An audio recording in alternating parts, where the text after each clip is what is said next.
to say sorry for not being on my channel for a little while, but I'm going to be honest, I've just been a little bit broken.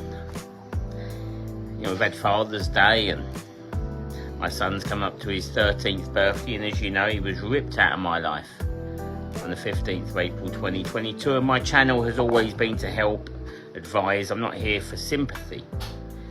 I'm here because I miss my beautiful son. He was my best friend, and was from when he was 0 to when he was 9 years 11 months, and then overnight taken out my life. And I think what's bothered me a little bit is I just felt a little bit like the system and Kafkas come into my life for 4 minutes, and I was only ever asked, what was my relationship like with the mother? Well, I spent £1.7 million on her. My son was in a private school for 7 years. I spent £186,000 on him. It's not about the money. The point I'm making is I was so proud to always look after my son and the mother of my son. Even though we split in 2015, everyone that ever knew me knew that I've always been the man that said I'm much more impressed by a daddy turning up on a bike that looks after his children and the mother of the children than I am by a man turning up in a Rolls Royce who does nothing for either. Right up until the 15th of April 2022, my son and his mother were the priority of my life. They lived in beautiful homes, had beautiful education, and I always went without. And so for her to steal my son on the 15th of April 2022 just destroyed my heart and soul. And since that day, I have lost everything. Mentally, emotionally, physically, homes, businesses. And there are times, especially coming up to Father's Day, and just the fact that 3 years, 4 months later, the whole system has abandoned me. Kafkas, no interest. The police, no interest.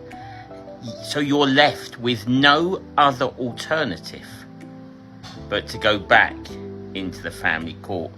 And after being so abused and ignored in family court, you have to remember that when this come into my life, everyone said, Deano, you ain't got to worry. You're somebody that can clearly prove you're an amazing daddy. Well, I did that. I had letters from the school, the headmasters, school governors, sports club, neighbours, shops, and everybody that ever knew me done me a letter as evidence for court, and it was all ignored. The allegation made by the mother, I proved in court a year later. I was found not guilty of anything. The allegation that I smashed through a door, which has got nothing to do with my son, yet that was still used a year later to make sure that I can send my son a letter once a month. And Kafkas, who never met me, recommended to the judge that I write my son a letter once a month. And I've got to be honest, the last couple of months it's been very difficult mentally. I feel like my son must go to bed every night wondering what happened to his daddy, and that breaks me a little bit. I have a blank towards family court because I don't want to get abused again. I don't want to be ignored. I just need my son. I just can't understand. And so it's not that I haven't done the channel, I just don't want to do videos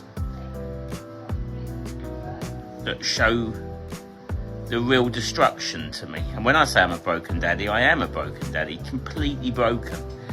It's almost very difficult to focus on anything because whatever I do, I'm just thinking about my beautiful son.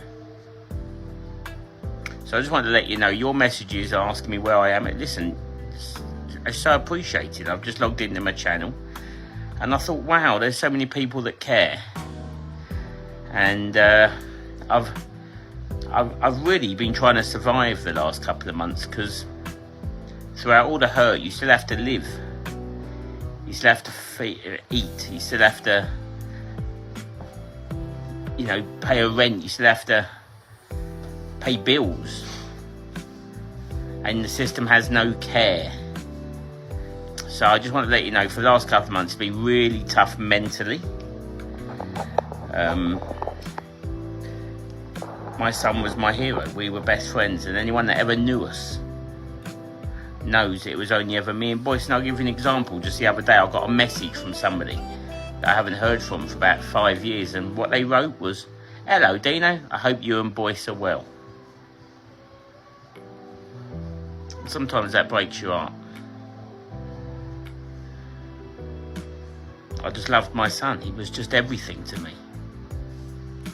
And I loved, when I say I loved his mummy, I just looked after his mummy right up until the 15th of April 2022. I couldn't have done any more. So what she did was so cruel. And so I just want to let you know I'm okay. And one day at a time we'll get there. I'll do a little live in a couple of days. And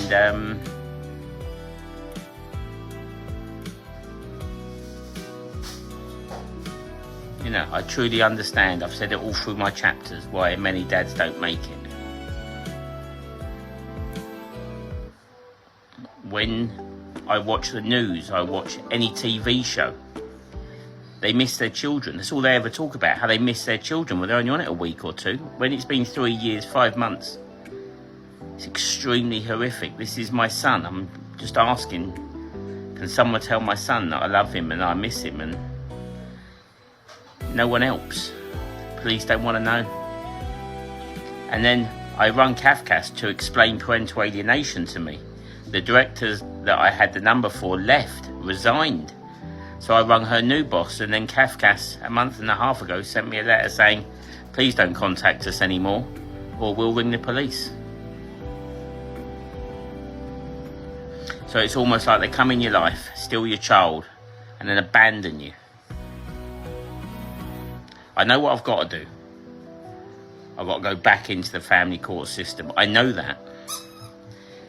But when you've been so abused and so ignored, you have a real fear about it.